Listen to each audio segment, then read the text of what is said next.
好，我係 Kiki 啊嗱，今日咧 Kiki 介紹呢個樓盤咧，我相信好少街坊咧會聽過嘅。咁樓盤就叫做福城雲業灣啦。點解咁講咧？首先我哋嘅好少話有港期嘅經紀公司推薦呢個項目啦。咁其一係佢佣金低，其二咧係呢個樓盤咧一推出嚟咧就唔憂賣啦啊，非常受本地街坊歡迎嘅。嗱，可以睇到呢個下沉式嘅會所環境景觀非常靚，高端大氣嘅。咁講到呢一個樓盤咧，就位於我哋嘅中山小欖啦。嗱，講到小欖咧，我哋好多香港街坊咧都係既熟悉又陌生嘅。平時翻嚟中山呢邊玩嘅食嘅，多數都係石岐啦。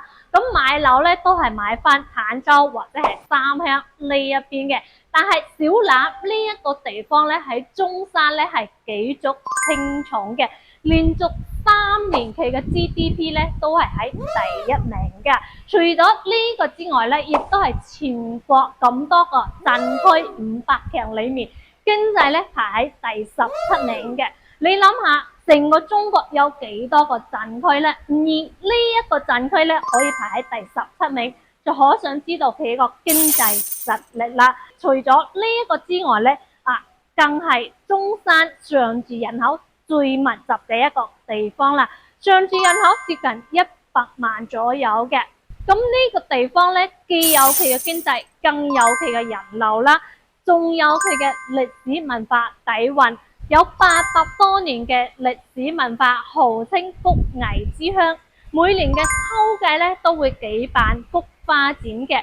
咁 Kiki 咧想大家翻嚟大灣區買樓咧，都想揀到一個好地方，既有佢嘅經濟啦，同埋人流，更有佢嘅歷史文化一個好地方啦。而我哋今日睇嘅呢個樓盤咧就非常之適合啦，有下沉式會所，可以睇到水景非常靚。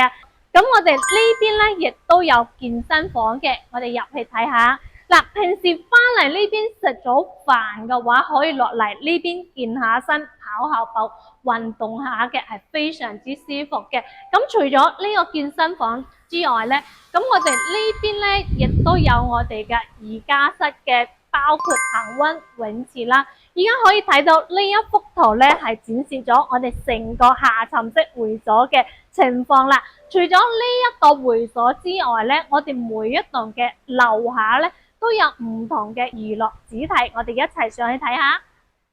咁呢個咧就係小朋友玩嘅波波池啦。咁呢度咧係屬於小朋友玩嘅娛樂空間啦。我哋睇下一個成人嘅。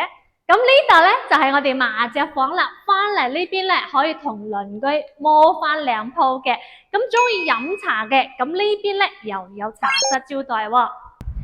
即使下雨天咧，喺呢啲咁嘅屋苑住咧，一啲都唔會無聊啊！可以喺度玩下手上嘅足球啦，咁呢邊咧又可以玩下乒乓波喎，係咪好多娛樂玩嘅嘢咧？嗱，咁呢度樓下咧更有我哋嘅書池、宴會廳啦，人多情況下又想食自家餸，咁呢度咧就係唔錯嘅選擇啦。咁我哋而家上去睇樓先。嗱，咁而家咧就嚟到樣板間啦，睇嘅係117平方嘅南北對流戶型，咁咧可以睇到我哋入嚟呢一個門咧係非常之重嘅，要雙手嚟嘅吓，呢啲係交付標準嚟噶，呢啲係鋁嚟嘅，非常之厚嘅。咁過嚟呢度咧就有個鞋櫃位嚟嘅。首先咧入嚟呢一個位置咧，我哋可以作為書房，或者可以做個細啲嘅客房啦。有親戚朋友過嚟嘅時候，可以俾喺度休息嘅。嗱，睇到呢一個戶型嘅客廳咧，就非常之大噶啦，117平方嘅客廳可以做得咁大。喺中間擺咗2張梳化喎，呢邊擺電視，擺張茶台，個空間就好大噶啦，接近咗6米幾一個客廳嚟噶啦。咁過嚟咧呢邊出嚟嘅咧就係一個大露台嚟嘅。咁就望江景嘅，咁我哋而家咧望出去嘅江景咧就有啲混濁，因為最近呢幾日咧都有大暴雨啊，咁平時天氣好嘅時候咧，啲江景嘅水真係非常之清㗎啊！咁過嚟呢邊咧就係我哋嘅飯廳啦，現時有板間咧，咁佢就擺咗個長台啦，我哋做大圓台都 OK 嘅啊！咁4代住宅而家咧都比較興嘅，做咗個開放式廚房嚟嘅，一個 U 型嘅開放式嘅廚房啊！咁採光靚啦，嗱，當你煮餸嘅時候咧，可以將呢啲門閂埋起身，唔煮餸嘅時候咧就推開。咁我哋呢邊咧仲有個生活露台係比較長嘅，咁因為咧啱先有落雨啦，側面咧係濕咗啲，咁 Kiki 就唔行出去啦。咁呢邊係可以擺翻洗衣機啊、晾衣服之類嘅，而且呢邊咧睇嘅景觀都好靚，冇任何遮擋嘅。咁過嚟呢邊咧就第二間客房啦。方方正正咧咁採光亦都好靚啊！嗱，呢邊就擺咗米八嘅床，可以做排嘅衣櫃噶啦，咁空間就比較闊嘅。咁過嚟呢邊就第3間客房嚟嘅，咁現時擺咗米5嘅床，咁佢就唔做衣櫃，但係我哋呢個位置咧都足夠做衣櫃嘅。咁過嚟呢度咧就係我哋一個乾濕分離嘅衛生間啦，入面咧係可以有淋浴區嘅嚇。咁呢邊咧就係我哋嘅主人房啦。呢個主人房咧個景觀咧同我哋一個大露台睇嘅景觀咧都係一樣，同樣睇江景嘅。咁佢出面咧仲有一個比較大嘅一個露台啦，咁 Kiki 都唔行出去啦。咁而家咧就擺咗2米嘅床啦。嗱，呢一個位置咧就可以做翻一個2個衣櫃嚟噶啦。咁佢嘅衛生間咧就非常之大嘅喎。嗱，呢個空間我覺得咧擺浴缸咧都係冇問題㗎。嗱，呢邊有乾濕分離嚇，嗱，所以個衛生間都比較大。嗱，117平方，做咗4房，有南北對流，有3個大露台，一個大橫廳。你睇佢個實用率係咪超100%以上啊？比我哋3代住宅咧呢度咧就實用率非常之高啦。咁當然我哋仲有120平方嘅飛機戶型，咁咧就喺隔離嘅，我哋一齊過去睇下。咁呢一度咧就係2梯3戶嘅，咁呢邊咧就2個 lift 出嚟，兩邊咧就係117同埋130嘅，咁呢邊咧就120嘅一個飛機戶型，可以睇到佢呢個通道咧非常之闊嘅，兩梯3戶咧佢私密性咧亦都係比較高嘅，咁呢個120平方都係做咗4房嘅，呢邊咧個廚房咧可能會比117平方咧細咗啲，咁佢做咗個 L 類型嘅一個廚房，同樣都可以做翻開放式嘅。咁佢呢邊咧就預留咗做翻雙門嘅冰箱位啦，呢邊就餐客廳嘅睇法，同樣都係做咗個長方形嘅一個飯台嚟嘅。呢邊咧就係我哋嘅客廳啦，擺梳化睇電視啦。咁出嚟呢度咧仲有個非常之大嘅露台嘅嚇，咁佢係連住到我哋一個主人房出嚟呢邊咧仲有嘅，因為落雨地濕，Kiki 都唔行過去啦。嗱，都係睇翻江景嘅咁呢邊咧都冇遮擋噶啦嚇。咁下面嘅景觀咧而家就喺度整緊嘅。咁我哋過嚟睇下中間係廳，兩邊咧就係房嚟嘅。咁呢邊第一間睇嘅咧就係一個書房啦，或者可以做人多嘅時候咧，呢度都可以做翻一個客房嘅。呢邊有乾濕分離嘅衛生間，咁呢度咧就係第2間客房啦。咁現時咧係擺咗1.5米嘅床嘅，呢邊可以做翻一個衣櫃。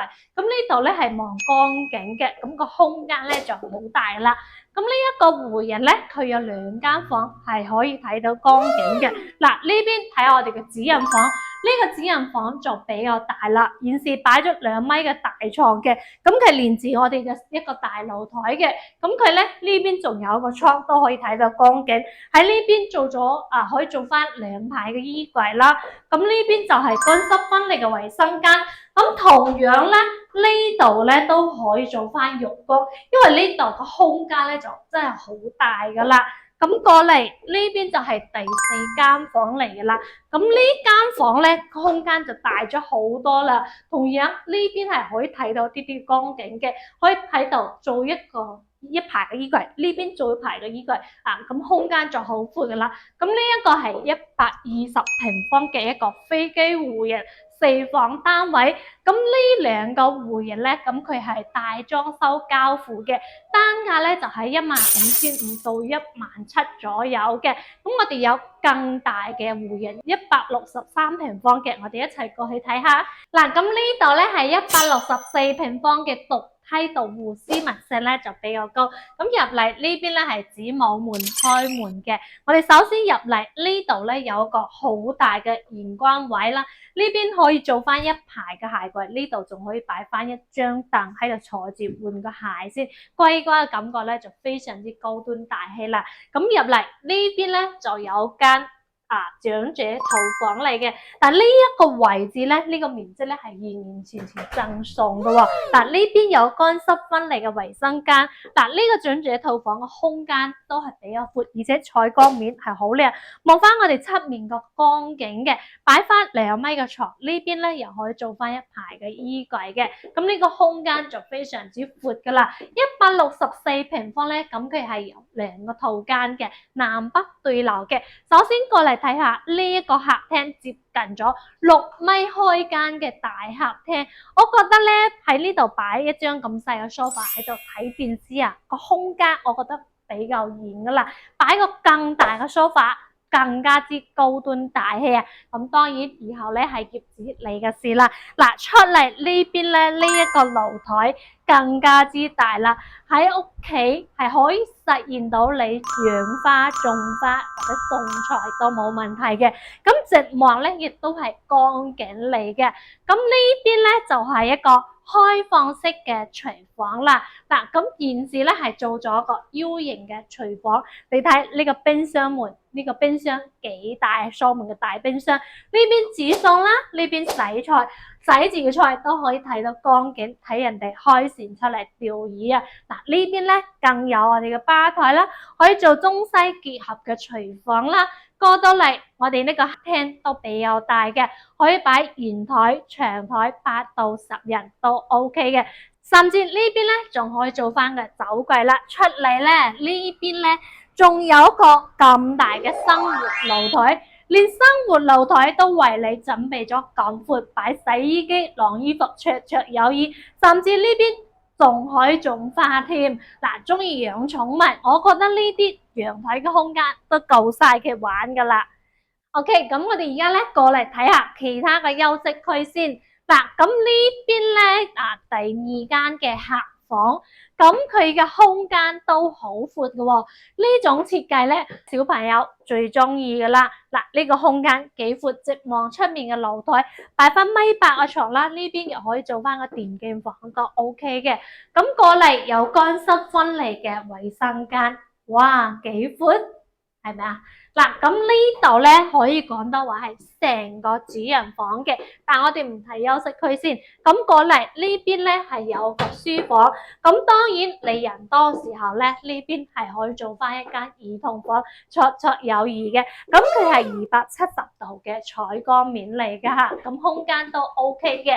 咁過嚟呢邊咧先係屬於我哋嘅主人房嚟嘅。首先睇個休息區，現時擺咗2米幾嘅大床啦，咁呢邊呢一個空間位咧都係贈送到俾你嘅，可以睇到我哋行動嘅一個空間係幾咁闊。咁呢邊咧仲有個 L 類型嘅衣帽間嚟嘅。嗱，過嚟睇下我哋呢個浴衛生間，呢邊有個橢圓式嘅浴缸啦，咁有淋浴區啦，個空間係幾咁闊嘅。咁呢一個164平方咧，南北對流，做咗2個套間，有個長者套間咁空間亦都係非常之大。咁當然我哋呢個項目咧係有裝修，亦都有毛坯選擇嘅。咁164平方嘅毛坯價咧係14,000到20,000出頭左右嘅，樓層唔同，價錢亦都有唔同啦。咁我哋樓盤咧就位於中山嘅小欖啦，要經濟有經濟，要日流咧有日流，更有歷史文化底蘊。咁我哋嘅視頻咧就拍到呢度咯，記得幫 Kiki 點翻個讚啦。Kiki 咧下期拍更筍嘅樓盤啦，我哋下見啦，拜拜。